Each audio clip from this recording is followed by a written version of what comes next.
So let's start out with, Thomas and I have a whole agenda. I mean, you got notes and notes and notes of stuff to talk about today. But after we talked yesterday, I had a conversation with Jim Holloway, and I thought, very interesting perspectives on things, because, nobody's right or wrong in their thoughts. It's just a matter of what they think is right. And I've got my opinions and he has his opinions, and I will share them both with you now and see what you think. So the debate came up talking about flood insurance and whether I mentioned what one of the things Thomas and I are going to talk about today is a seller's checklist. And the seller's checklist is, Jonathan, I shot video of this yesterday. The seller's checklist is, well, I know what it is. Get the title policy, get the survey, get a quote from insurance, hazard, and flood, and what's something else? Where's my notes? And we debated that going back and forth. And he says, I'm not sure I would disclose all that information up front about the insurance. And I said, why not? He says, well, you don't have a duty to disclose that. I said, but I have a duty to have the transaction close.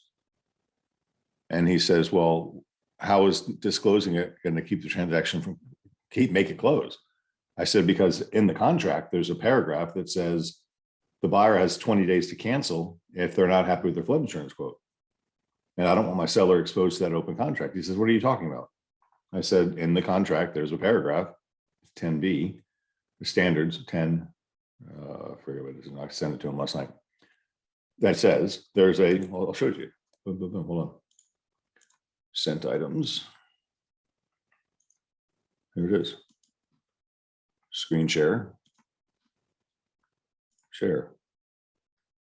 Flood zone elevation certification. Buyer is advised to verify by elevation certificate which flood zone the property is in. It goes on to say, buyer may terminate this contract by delivering written notice to seller within 20 days after the effective date. So you have an automatic cancellation, right to cancel for any reason for 20 days. And this clause is in the contract. So why wouldn't I make that information known now rather than make it known later? Right? That was my question to him. And that became a debate. So I wouldn't mind a little feedback from you guys. I'm a full disclosure kind of person now. It is what it is. I'd rather have them cancel sooner rather than later. Thank you, Jamie. I agree. Susie, you agree with me? Lay it all out on the table. That's it. That's it. That's my position anyway. So that's where I lay. So, but I thought it was interesting that the attorney didn't know the contract had a 20-day automatic cancellation. So just know if the buyer does check on insurance, I don't want to be deceitful either. If the buyer does check on insurance and finds out their actuarial rate's going to be $6,000 a year, $500 a month, they're going to say, okay, mom says I agree, lay it out in the beginning. That means we have more work to do. Where the hell is my notes? Seller's checklist. It's the fourth thing that we need to do. Here it is.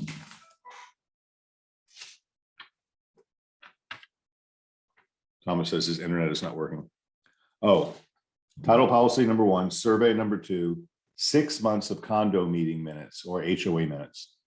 Now that's going extreme, right? We don't need to do that. But if I were the buyer's agent, I would be asking for that. So I'd have that conversation with the seller saying, hey, like for example, my neighborhood is fantastic. Our HOA has got buckets of cash. There's no pending anything. And it's nothing but parties like every weekend. That's a good thing. And somebody should know that. If they want to move into a quiet, docile community, they can be that way. I am. Or they can join the party. But they should know. I think they should know. So more for a buyer's agent on that one. And then the insurance deck pages, flood and hazard for both, because we're going to have to find this stuff out, guys. It's all out there. It's all out there. Thank you, Mike. I agree. All right. I got, nope, that's Thomas McCombs. Good. Well, I'm going to start while Thomas is playing around with his internet. So hold on. We're going to close this window. We're going to go to my inbox. So I've got a couple little things here. I've got actually 1, 2, 3, 4, 5, 6, 7, 8, 9, 10, 11 topics to talk about today, which are big. So Here we go. Well, I'm going to share this one with you first because I think it's just kind of relevant. I get this every morning. So this guy was an economist who did a speech. Somebody tried to hack my Facebook, by the way.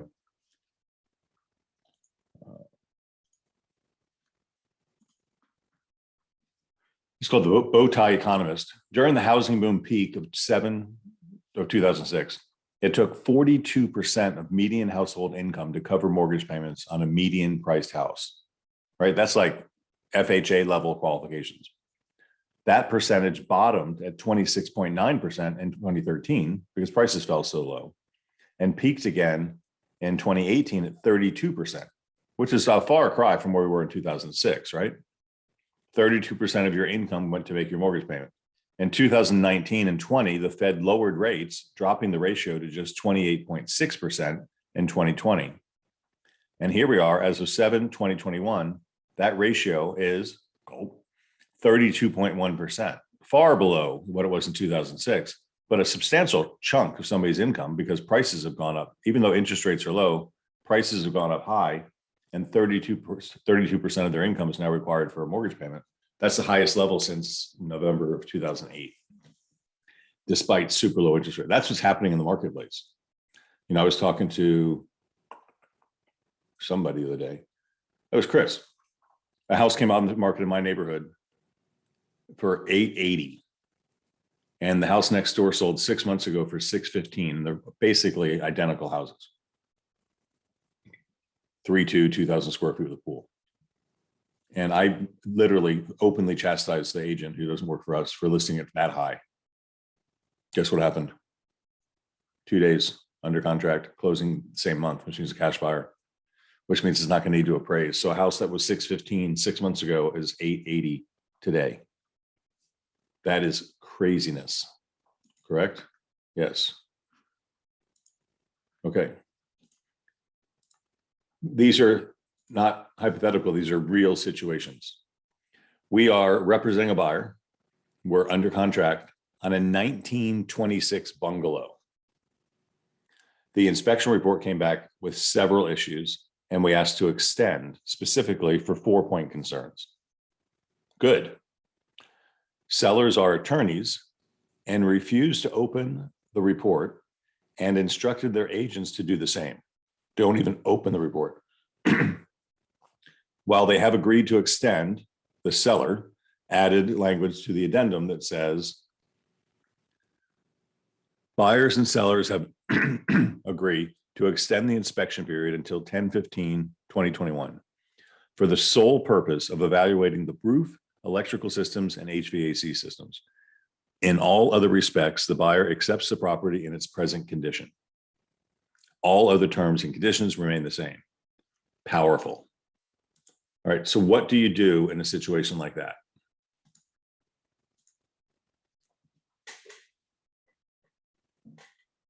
I'm waiting for an answer. Nobody's going to answer me. QRST, nope, not there yet. We're representing a buyer, which I presume means we have a single agency agreement signed. So we're a single agent for the buyer. The sellers are attorneys. We've exposed knowledge of their property to them. They've disavowed any knowledge of it. They won't even open the inspection report. And they've given us 2 days. And it's a 1926 bungalow.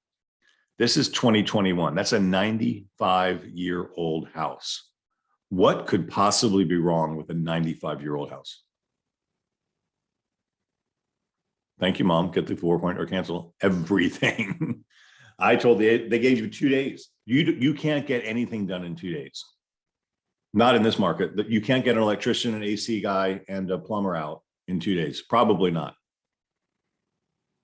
And that's what I told them. I said, I would tell the buyers, I would recommend you get nothing against home inspectors. They're great.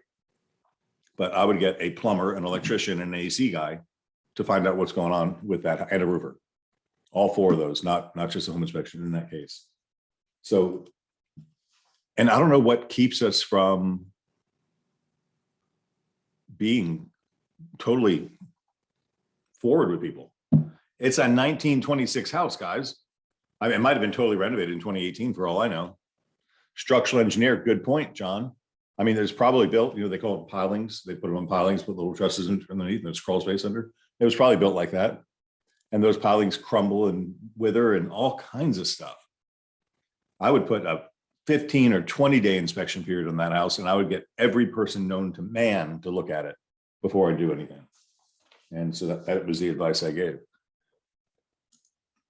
God, I feel like Dr. Ruth or something here. Oh, this is interesting. I'm about to share this one. Now, this is New York.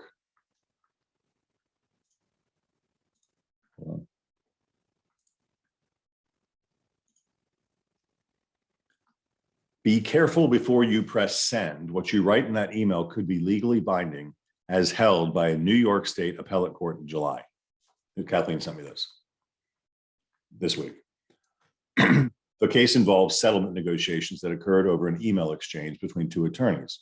The attorneys were negotiating a settlement, and one of the messages contained a certain dollar amount for the settlement. That email contained a standard signature block, but did not include the attorney's typed signature. The other attorney confirmed the agreement. A trial court ruled that the email exchange did not create a binding agreement because the seller did not type in their name in the email message. Previous cases have stated that as well. But on appeal, a higher court reversed that ruling. This case means that pressing send on an email is now potentially equivalent to signing a piece of paper containing whatever statements appeared in the email as true.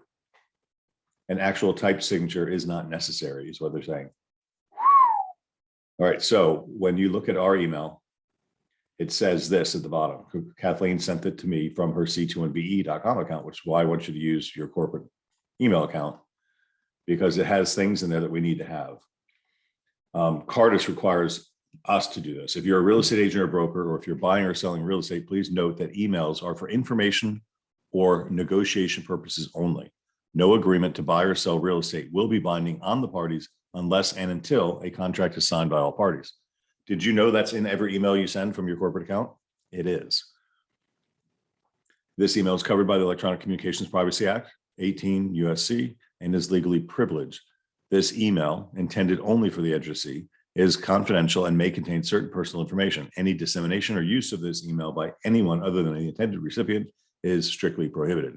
If you're not a named recipient, you are prohibited from any further viewing of the email or any attachments and from making any use of the email or attachments.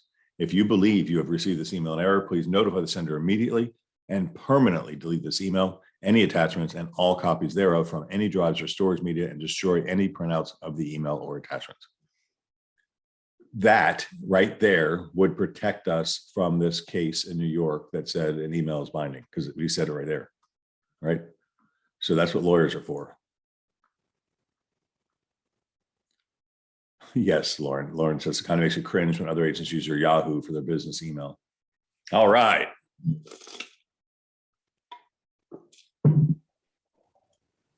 My video's not working. I'm on my phone. I'm just having internet. So I was like, let me just get on my phone, whatever, just make it work. Well, I've been tap dancing here, but we're good. I got 15 things to talk about. Mom said, regarding the 1926 home, if they do nothing regarding the inspection, if they do nothing, it doesn't mean they are accepting the home. Yeah, it does. If they do nothing, they're accepting the home in an as-is condition. It's probably an as-is contract. Correct. That was the whole thing. All right. So, Thomas, you had something. I mentioned earlier before you got on the debate between Jim Holloway and I about, Craig, you don't need to disclose all that. You don't have an obligation to do it. I said, no, but I have an obligation to make the transaction close, and I'd rather disclose up front rather than put it in a contract and have them find out later and then cancel. He says, well, how can they cancel? I said, there's a clause in the contract that says you have 20 days to cancel based on insurance quotes. He goes, where? So I sent him a copy and I showed the agents that list. But that was the debate. That's where the kind of concept started at. Did you talk about the giving the buyer 3 different insurance companies? No, we didn't get to that yet. Okay. Yeah, we don't want to be the one that says use this person. So always the best advice is give more than one option, right? And there's a little debate around that too, because for me, for example, if I trust who I'm working with actually, Angelique sent me a note this morning that I thought was pretty relevant. It was a class she attended, and the speaker was doing a listing presentation deal. And the girl said, you need to get the prospects to like you, know you, and trust you. And then she added, and remember you. And I thought that was really cool because we talk about like, know, and trust, right? Jeff talks about it all the time. But remember you is a different piece. So yesterday, the managers, and Thomas, you were on there, we had a Moxie presentation, Moxie Present seminar, and the trainer girl was really good. And it is first class about having, delivering a presentation that's really pretty. What are we doing here? And they can remember you in a good way and a bad way. That's right. So that was my point. So if you're, what you deliver, what's the saying? It goes, the medium is the message. If you deliver chicken scratch on a grid piece of paper like I do, it's not as memorable or not a good memory for as a professional Century 21 logoed, colored, matched presentation piece. So we're going to show you all how to do, actually, you're going to learn how to do that on Thursday and Friday next week. Cast iron pipes with lead filled joints. Oh yeah, there you go. 1926 home. That's how it works. All right, Thomas, you had an issue with financing. You want to talk? Right, exactly. So you put an offer in and it's a conventional at 20%. And then for some reason or another, it's switched to a 10% down because maybe the lender is going to give you a credit. The question is, do you need to disclose that to the seller as long as you close within the 30 days? The answer is no. As long as you close within those 30 days, you should be fine. However, if something goes wrong, you need to do an extension. You need to extend the financing period and the closing date. Well, let's say it this way. The contract contingency that you have is the one that you wrote in. It's subject to you getting a 20% down loan. So if you want to cancel because you can't get a 20% down loan, you'd be lying because you're 10% down loan. So your financing contingency is going to fail, right? Can you switch financing? Yes. If you wanted to protect yourself, you do an addendum to the contract, says buyer and seller agree that the buyer's switching financing from 20% down to 10% down, and then your financing contingency would be changed. But in the absence of an addendum, and there's no obligation for the seller to sign an addendum. Right, but we need to disclose it to the seller, correct? Yeah. Well, not only disclose, the seller have to agree. It's a substantial change to the contract. Martin said, what if it's changed from conventional to FHA within those 30? Same rule applies. Your financing contingency is based on the terms you wrote in paragraph 8, right? I'm getting a 30-year loan, FHA at not to exceed 4% interest. That's what your financing contingency is for. If then you try to cancel because you couldn't get a conventional loan, well, faith and good due diligence, faith and what's it called? Basically good and honest effort. You got to make an effort to do what the contract says. So if you say, I want a FHA loan, diligent effort and good faith. Thank you, Chris. There's a lot of stuff kicking around. You got to make diligent effort and use good faith. So when you say you're going to get a conventional loan and then you try to cancel because you can't get an FHA loan, that would not be good faith. So you'd probably breach the contract. No, I'm not being a judge here because a judge would have to say what's going to happen. But these are the things that I want you to think through. There's contracts here. So that's that. So yes, the terms of the financing contingency are what you're contingent on. If you change that, then you're losing your contingency. So what you would do is make application for both and then get turned down on the one and probably save yourself some, whatchamacallit. All right, so we got Devin done, we got Kat done. All right, this is a good one. And this one really we should talk about. And Thomas, you know about this one too. I'm not sharing my screen. That's good. Training topics. Boom. Next one down the list. Okay. let's look at this. I'm gonna have to share my screen. This is an ethical debate that we need to chat through. Share screen. We are working with a buyer. The buyer was working with another real estate company and made an offer on a house. The buyer was not happy with that agent and came to one of our agents and said, would you work with me? And our agent said, of course we will. And then this is why you asked the question, are you working with any other agents? Yes. So this buyer was working with Topaz Realty, whoever the hell that is, who allegedly, the buyer made an offer. And I'm making part of this up, right? But you can see how it can happen. I sent him a .loop file, tap, tap, tap, tap. In the .loop offer, I included an exclusive buyer brokerage agreement, which the buyer signed. And it says, if I buy any kind of property in Pasco, Pinellas, Hillsborough, Citrus, or Hernando County between $10,000 and $500,000,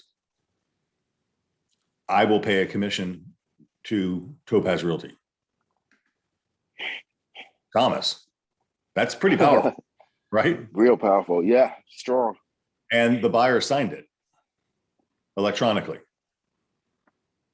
So the buyer wants to work with our agent. What do we tell our agent? They go speak to the broker. No, you guys, I told our agent to have the buyer go speak to the broker, because that's really, we have no right to say, because then we know they're under an exclusive agreement. So if we go back to the code of ethics says you can't interfere with the contractual relationship between a buyer and a consumer and a broker. So we can't. So the buyer has to go to the broker. And then I called the agent back later and said, here's what your buyer should say.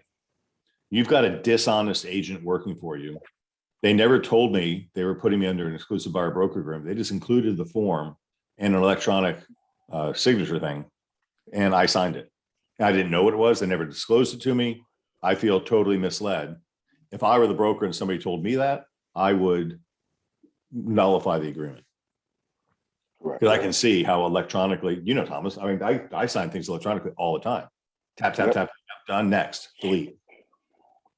So that's easy to see that somebody could have slid that in there. And that is not the way to get a buyer broker agreement signed. Buyer broker is a presentation. You say, look, I'm a great agent. I'm going to represent your interests. Here's a single agent notice. Here's a transaction broker consent to transition. And here's a buyer broker agreement that says, if you buy anything, you're going to owe me a commission. I guarantee that wasn't done, right? But what should our agent do with this buyer? At this point? Yeah. They have to wait till the buyer, right? I can't work with you. You've got an exclusive contract with another broker. That sucks. But what's the alternative? Sell my house and then to the other broker, or buy something over 500,000 in a different county. There you go. Different county, exactly. Okay, that was that one. Let's see. There's more coming.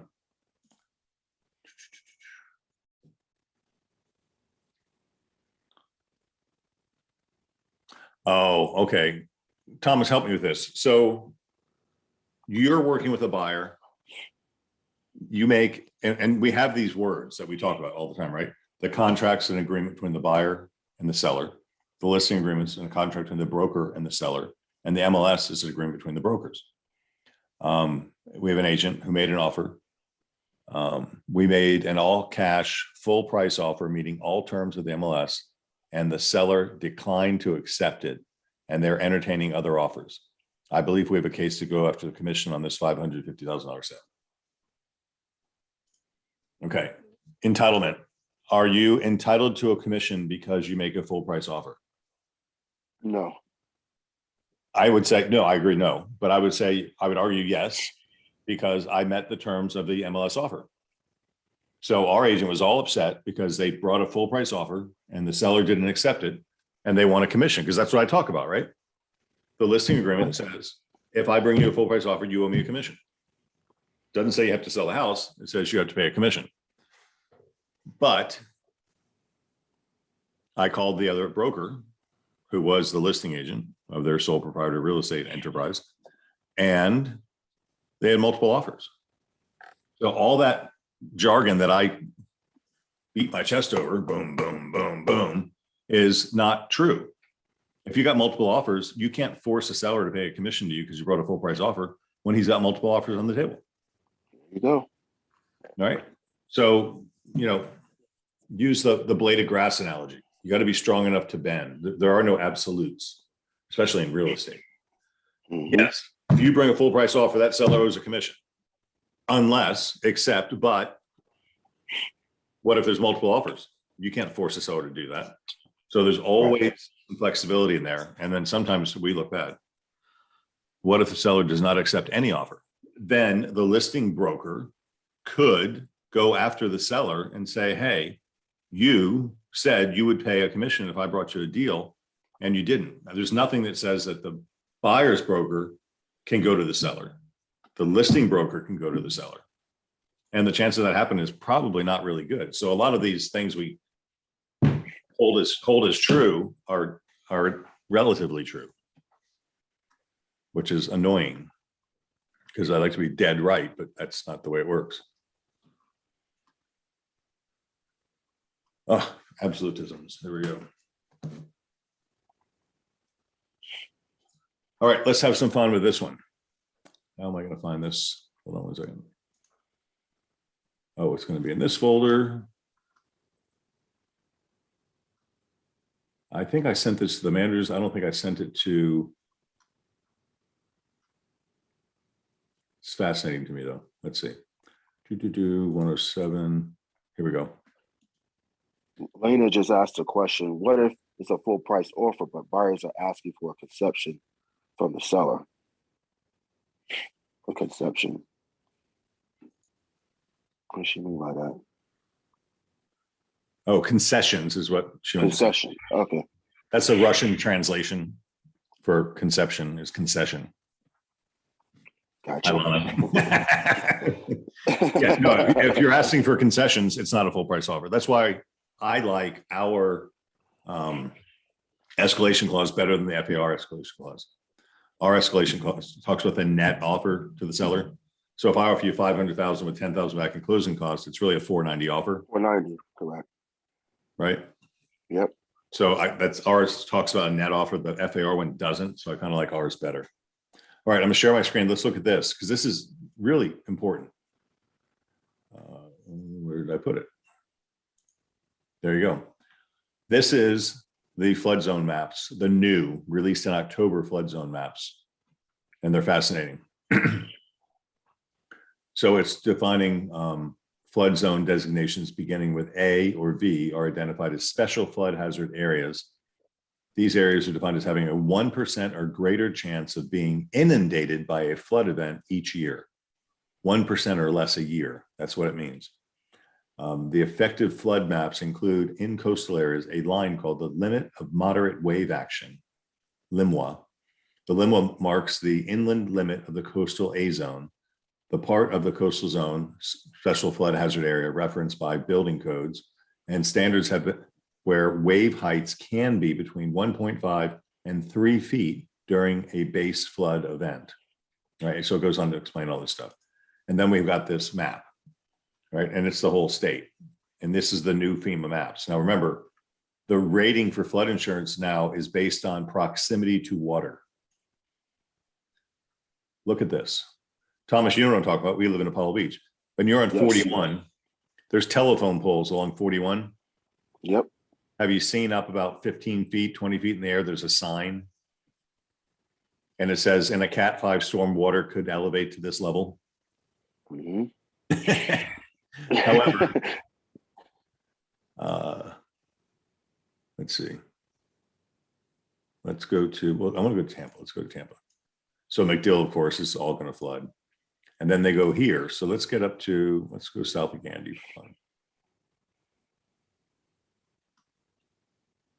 It's not doing what it did last night. Oh, firm panels. I think I need to click that box.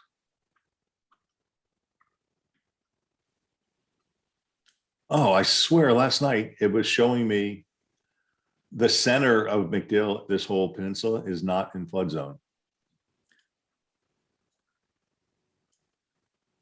Oh, because I'm looking at the wrong, there we go. So the blue is a special flood hazard area. The orange or yellow gold color is 0.2 annual chance of flood. So it's a low flood rate, so that's where your flood zone X. And then when you zoom in closer, it should blow up. But see how, here's an example. So this is why you got to be really careful, guys. So Bobby Hicks Parks is a big lake here. They put this area in a special flood hazard. It's blue, so it's a special flood hazard, right? So this is pretty powerful stuff. And this is the October 2021 flood maps. So these areas here are elevated and they don't need flood insurance, but these ones here do. So you could have this house right here that does need flood insurance and this one right here that does not. That's crazy. So what do you do? I mean, come on. Yeah. This house across the street needs flood insurance. Or this one needs flood insurance. This one does not. Why? Because of proximity to water and elevation. So what's happening is we have to check. These are new maps. The seller's current insurance may or may not be affected by this. And here's the honest truth. I'm afraid of being sued, right? So if I sell a buyer a house and tell them you don't need flood insurance, and then it turns out that they do because the seller didn't have to have flood insurance, but now it's changed, they're going to come back and they're not going to win, but they're going to sue me. And then what happens? Then we defend ourselves. It's a problem. Being sued is not fun. Yeah, it's problematic as long as we disclose up front. So, but how do you disclose an unknown?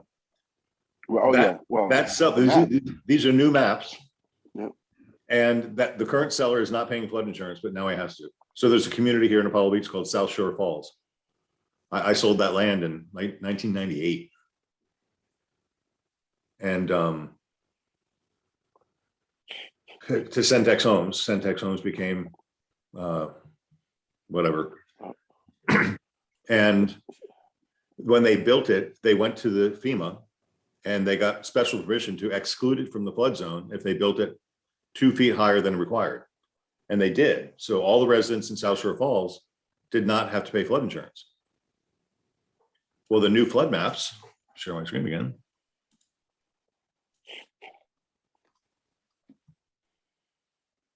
Watch this.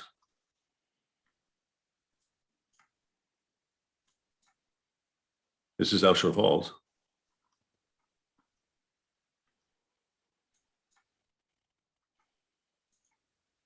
How did I get below that? Obviously, I don't know how to use this.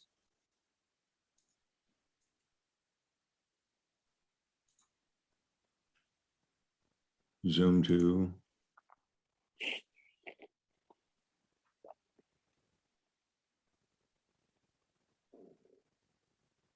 Loading. It says loading. Let's see what it does. You'll see it's now in a special flood hazard area where it wasn't before. And then I talked to my insurance agent, and she said the flood insurance rate for this will be $5,000 a year per home. There we go. Oh, wait, look. It just changed. It just changed. Okay. Mm. So some of the homes within South Shore Falls are in an X zone, the orange. Some are in the blue zone. Holy cow. Look at that. Wow. All right. So tell me, should you ask the seller to verify if they're in a flood zone or not? These people are not. Why? Because this is proximity to water. Look at the water. There's water here. So in a storm event, this water could flood, and flood insurance covers rising waters. And then, of course, I live here. So everything else is there. When funny, Craig, when I used to sell Lennar, everybody will want the premium lots with the pond in the back. That's going to be a game changer. Yeah. Well, look at here. Chris lives in, no, this is called, oh God, I'm losing my mind. What's the subdivision across from Mirror Bay? Look, not what's it called? Crystal chat in. Harbor Isles. I know it's Harbor something. Look at Harbor Isles. Look at the flood zones, X and blue. So these guys are blue. These guys are orange. These guys are orange. How are these guys orange and there's a lake in the middle of them? I have no idea. This is the flood zone maps. Would you guys like me to share this with you? Absolutely. I think everybody needs to have that in their arsenal. I'll show you in a second. Thanks, Chris.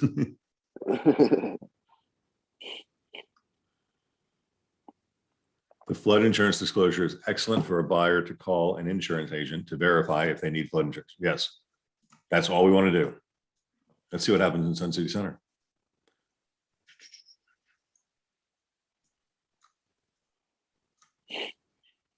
Your mother was spot on with that statement.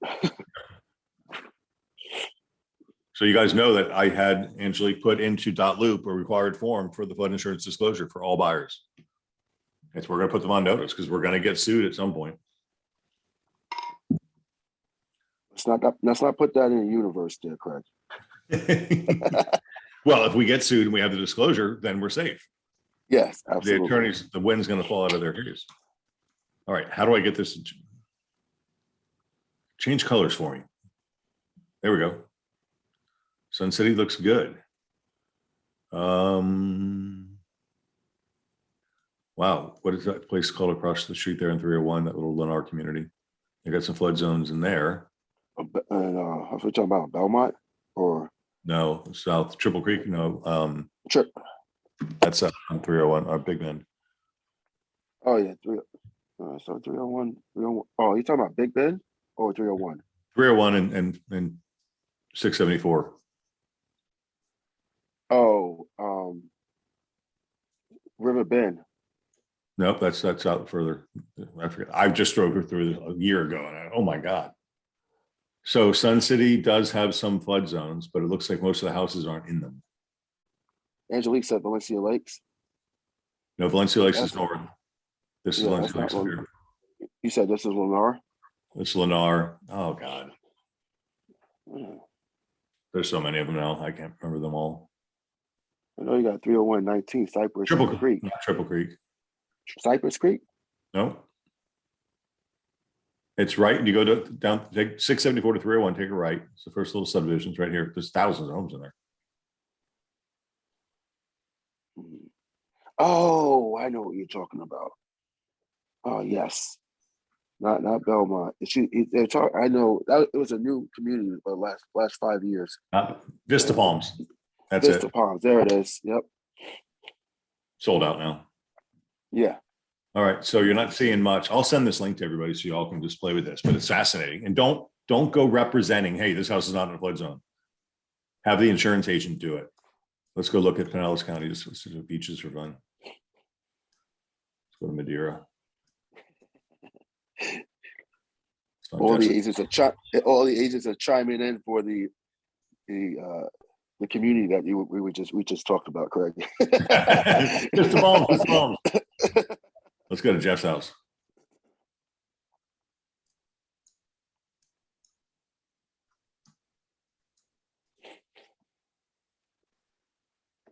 Come on, turn blue. I think I just have to be patient.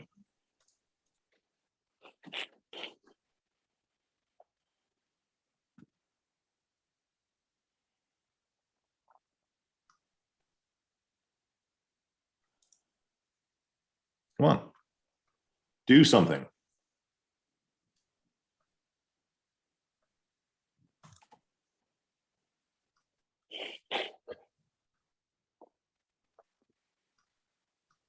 Anyway, I'll send this link to you guys and you can have fun with it. Because that piece of property I sold, I talked to a builder about it and he sent me flood maps and it showed my entire parcel was in a flood in a velocity zone. And I sent it to the buyer because that's what I do, full disclosure, right? And the buyer said, no, I checked my engineer. Those are the old maps. Here's a link to the new maps. We're good. So this is the piece of property I sold.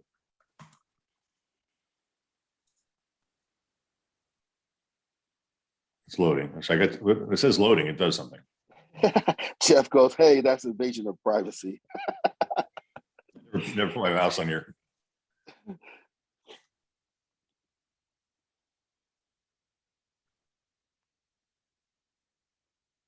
Yep, there's your V zone.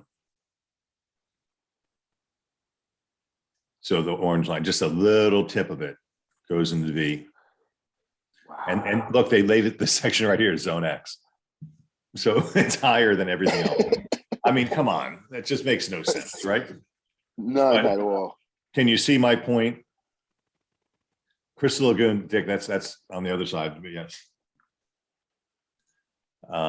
Okay, so now you saw what I showed you. There's houses that are in flood zones and across the street, they're not. So that's why we have the flood zone determination in our maps. New flood maps.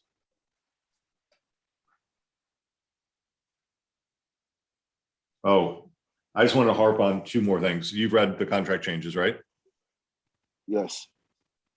Lauren, there's no rhyme or reason. Defer to the insurance agent. That's their lane. Good job. Stay in your lane.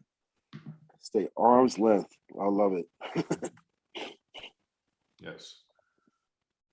All right. What are the two biggest changes that we need to be aware of in the FAR 6 contract? I'll save you on that one. The appraisal is now bundled into the loan approval period. Jim and I talked about this for a while last night. When the buyer tells the seller they have loan approval, in the past, you could argue, sorry, a condition of my loan was not met because the appraisal didn't come through. Correct. That's been taken away. They now put the appraisal into the loan approval period. So once the buyer says, I've got loan approval, they're losing their deposit if they don't close. So that's very important for you to make sure to tell them, right? Don't give loan approval, cancel. If you don't cancel, you're going to lose your deposit if you don't close. That's a big deal. The second thing is, and this just happened 2 weeks ago, buyers called and said, hey, we're supposed to close on Monday. We tested positive for COVID. We can't close. There was nothing in FAR 5X or FAR 54321 that addressed a COVID delay. I'll address that in a second, John. Now this contract put a pandemic as an issue of force majeure. So now a buyer could legitimately claim a delay due to a pandemic. So if they had COVID and they can't show up in person, that could be a problem. So that was those are the two biggest changes. Now enter Paramount Title, who did a great job of training yesterday, by the way. If you didn't see that, I thought they did a really good job. Go back and watch it. Paramount will do a remote notary or online notary closing. Most title companies can't do that. We have the technology to do it, and most people don't. So that's a big one. Boom, boom. All right. All right. This was something I thought was silly. Kim Perez is also an agent in Georgia, and she gets the Georgia Association of Realtors newsletter, and they published this article, which she read or she gave to me. And it talks about disclosure to buyers purchasing property in a seller's market. So this is what the Georgia Association of Realtors is recommending that an agent gives a buyer who's buying in a seller's market. There's 6 things. If buyer purchases a property in as-is condition without having an inspection performed, there's a greater risk of buying a property with defects. I mean, come on, really? We need to say that? Yeah. So we got one, and Chris and I'll go into this next week. A buyer bought a house as is, sight unseen, as is, closed on it. 4 months later, we get a letter from a lawyer demanding $50,000 because the house is not what they thought it was. What's really? The strategy? What's the strategy behind that, Thomas? Well, they purchased the home as is. Yeah. It's really not much of a strategy. Well, the strategy is you get a Well, lawyer who goes after the real estate broker who's got insurance. And then you get the insurance company involved who will settle the case and give them money rather than taking to court and spending a bunch of court fees. It's a sham. Right. But at the same time, there's an inspection that was taking place. Yes. Yeah, they did an inspection. They didn't see it. Okay. But they saw the inspection report. They did. Oh, it's crazy. No, we'll go into detail. The claims that this lawyer made are egregious at best. But it's all a sham to get the insurance company to fess up and say, okay, we don't want to try this case. We'll settle it now. And that's unfortunately what happens. So that was one, buying the house as is. Two, if buyer is depositing large amounts of earnest money, this money is at risk if buyer breaches the contract or a dispute arises with the contract. Because what are we telling buyers to do? If you want to win, you got to waive the inspection period. If you want to win, put a big deposit up. Right. Three, if buyer contracts to purchase a property without a financing, waive your financing contingency so you can win. If you do that, there's a greater risk of buyer being in breach of contract if you can't get your financing, which means you're going to lose. Yep. Number four, if buyer buys a property sight unseen, buyer may not have a good understanding of the size, nature, and condition of the property. True. I mean, man, I've seen some of the photographs Shannon's taken of houses. They're beautiful. And then you go into the house and it doesn't look anything like the photos. Buying sight unseen is a deal. It's scary. If buyer offers to buy the property for an amount over the list price, the property may not appraise. I mean, this is CYA to prevent lawyers from going after us. Number six, if buyer deletes an appraisal contingency from the agreement, buyer may have to pay cash for the difference between the appraised value. I hope you're having these conversations. I mean, I don't want to put another disclosure in our mix, but I hope you're having these conversations with the consumer when they're doing these things. These are not normal ways to buy real estate, and there's consequences for doing it that way.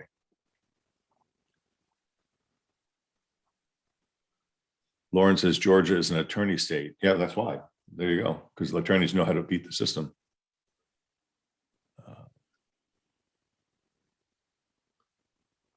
Hold on. Most lenders don't have a loan. John, I'm so glad you brought that up. Most lenders don't have a loan approval document. It doesn't matter. It's not asking the lender to give a loan approval. It's asking the buyer to tell the seller that they have loan approval. It's a big deal because the attorneys that I've talked to about this hate this provision because they don't want the buyer controlling the transaction to say, hey, yeah, I'm good. Keep it off the market for me because I've got loan approval. The lawyers that I talk to say, we want the lender to say the buyer has loan approval. 100%. This contract does not say that. This contract says the buyer tells the seller they have loan approval. They could lie, keep it off the market for a while and go borrow money from the rich uncle. But it's the buyer making the statement they have loan approval. It has nothing to do with the lender. You're not going to get a document from a lender. It's the buyer saying it. So the buyer has to say, buyer needs to call their loan officer and say, look, what's the chance of me not closing? I'm going to lose my deposit if I don't cancel today. Tell me where I'm at. And these are the conversations I think you need to have with the consumer. I've had like 3 lawsuits this week, so I'm kind of a pissy mood. Because they're all bogus. They're all BS. Because there's a bunch of people that don't take personal responsibility for their actions. Cheryl says, just this week, an out-of-town buyer purchased a home as is for a home in Virginia, sight unseen. After moving in, the buyer complained to his buying agent that he wanted to give the house back. The agent went to talk with the buyer, and the buyer shot and killed the agent. That's why I want you to disclose. I don't want any of you being shot and killed when you get delivered bad news. Made headlines news. Woohoo. Jonathan came out yesterday and he filmed me for like 3 hours or 2 hours. And we just did topic after topic. We did like 8 or 9 or 10 videos. And one of the ones he's had me do these public facing videos, and I don't know where they go or who sees them. But one of the ones I shot yesterday was property taxes. And it's crazy.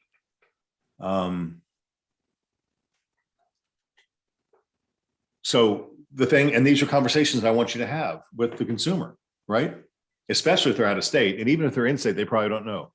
Thomas, you know, the two biggest reasons, the two biggest benefits of property taxes in Florida are The homestead, the homestead, and which gives you the right to cap your assessed value at 3% a year, 3% a year, and gives you the right to port your saving portability to a new house. So I think you should be having these conversations with every buyer that you talk to, because they don't get it. So, you know, I've lived in my house for 20 something years, and I've built it. So I've got a very, very low basis. And the house went up in value, went down in value, and the assessed value changes year after year after year. And I just looked at my tax bill when I did this video yesterday. My assessed value is $480,000, and my taxes are $7,500 a year. So a buyer shopping for houses, if my house was on the market, would see my house, and the MLS would say my taxes are $7,500 a year. But if they bought my house, the taxes are likely, they're going to be 20 higher, a lot higher. So a lot higher. If they make their decision, stop it, phone. If they make their decision based on my tax bill, it has no relevance to what their taxes are going to be. So what do we tell the buyer to do? Go to the property tax appraiser's website in the county you're buying the house, type in your sales price, and they'll tell you about what your taxes are going to be. They'll tell you, right? I know that the millage rate in Hillsborough County is 22 something. I think it's 19 in Pinellas. And 18, right? Is it 18 or 19 in Pasco? I think it's 18 or 19 in Pasco and Manatee. They're all cheaper. Hillsborough is like the highest county for tax millage rate. Exactly. But if you take 22 mills on $1 million house, that's $22,000 a year if you're assessed at full value. Mm-hmm. So you look at somebody buying my house at $7,500 tax bill. That's just a benefit of me being an old guy who's lived in the same house for a long period of time. Absolutely. Right. But now if I were to sell my house and buy another house for the same value, it wouldn't probably be as nice, but I'd have a really high tax bill. Yep. Except Florida has portability. So I could take my accumulated Save Our Homes tax benefit and port it over to my new house. So if I bought another house for $1 million, I could take another $450,000 deduction and only pay taxes on $550,000 house instead of $1 million. $550,000.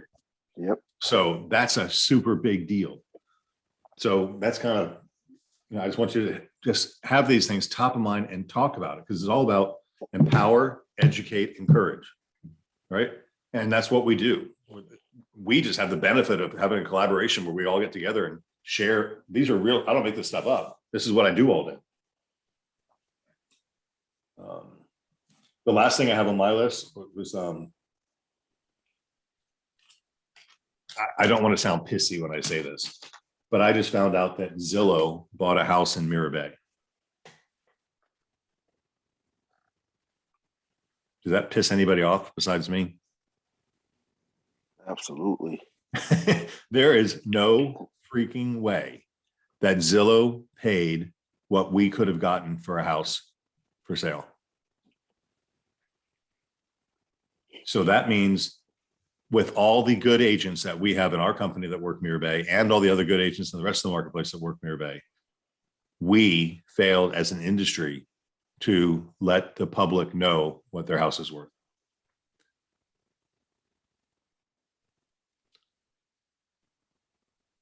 Jonathan's watching. All the content that we film goes on Facebook, C2N Beggins. There you go. I just don't go on Facebook, so I never see it. Sellers got caught up in fast money. Yeah. But that means an agent did not connect with that seller. That's what it told me. With all of our good agents, somebody missed it. And Jonathan said, if you like Instagram. So Jonathan, you're posting to host and panelists, so the team is not seeing it, but you have to go to everywhere. Jonathan, facebook.com/C2N Beggins. Well, our content's there. And then he said, or if you like Instagram at C2N Beggins on Instagram is where our videos go. Yeah, I didn't mean to make slide of Jonathan. He busts his ass. He films and he edits and he posts and does all this stuff all day long. I just don't see it because I don't even have an Instagram account. But yeah, so that's just shocking to me. So if you think the market's saturated, you're wrong. Because I'm getting emails almost every day from Zillow saying, check out the new house we just bought. Check out the new house we just bought. They're doing just listed emails on every listing they get, and I'm on their list. Crazy. So don't go thinking the market's saturated because you're missing the boat. And let me just add to one thing, right, that you and I talked about this. If you have, I talked to a lot of the agents right now, and they say they got like 4 or 5 approved buyers ready to go. Yep. But I can't find anything. Well, Go find it. Zillow's finding them. Right. You as the agent, just to give you some ideas, the absentee owner, FISBOs, or go farming, knocking on some doors. Because at the end of the day, if you have a buyer that's ready to purchase and that's the perfect home for them, guess what? You don't have to go list it. You don't have to do any of that stuff. Go ahead and just do a contract and be done with it, you know? And this way they don't have any multiple offers. Think about it, guys. I mean, it's a great way to get one of your buyers into a home without having to fight with everyone else. Yeah, it's knock, knock, knock. Hi, Mr. and Mrs. Smith. I'm Craig Beck. I've got a family looking for a home in your neighborhood. Are you interested in a quick and painless sale? Yes. Chris just wrote, Open Door and OfferPad are competing for a listing that he's taking, and they are offering more than what I feel we could get. And they are going back and forth, raising their offers above the other. Wow. That's insane. And that's where, that's insane. If you listen to Jeff talk about this on Monday, we're in our little world. This is our world that we know, but there's a whole nother world out there that's like this big, like way bigger than the one we know. And the big money, the Blackstones, the Black Rocks, the American firm, those guys are still buying houses, right? They're not stupid. They're not having board meetings saying, you know what, the type of the market, I think we should just slow down our buying right now. They're going balls to the walls, buying everything they can buy. Craig, Chris, luckily I was able to get into the middle and coordinate those offers for them, and will be compensated no matter the direction they go. Nice job, Chris. That's the way to go. Yep. And probably part of that strategy was, like Mike just said, they'll change their final after the inspection. You know, they just want to win the bid, and then the strategy is to renegotiate. Yep. Right, which is not a bad strategy. It's not necessarily the most ethical strategy, but it's not. Oh, guys, it's complicated out there. I'm really appreciative that you guys tune in and feed us with all the problems you get, because we get to share and we all grow together and we learn these things. So, and then lastly, you know, Craig, too, just to Chris's point, when you're knocking on those doors, how many agents we got? Matt, Brenda, they're all bringing these OfferPad offers to us. Yes. Yes. And that's another great way to just get compensated 3% by OfferPad. Yeah, if you don't have a host of buyers looking for houses, you do. They're called OfferPad and Open Door. There you go. You can go knock on anybody's door and bring an OfferPad offer to somebody. All right, Matthew, good job. Cool. All right, Thomas, it is 9:30 on Friday. Yes, sir. We made it through another week. Bring your coffee down. I don't know if you're seeing the hot sheet every day like I see it. I'm sure you do. But I think we're doing 15 to 20 sales a day. Still 15 times 20 is 300 deals a month. That is insane that we're still producing at that level. And we're into Q4 right now. That's, you took the words right out of my mouth. Exciting. And the OfferPads are still buying, and the Zillows are still buying, and they're paying big money. Crazy stuff. Cool. All right, my friend, I hope you got your internet fixed at your house. Started to function without it. Yeah, exactly. We'll figure it out. All right. Thank you. All right, guys. Happy Friday. Happy Friday.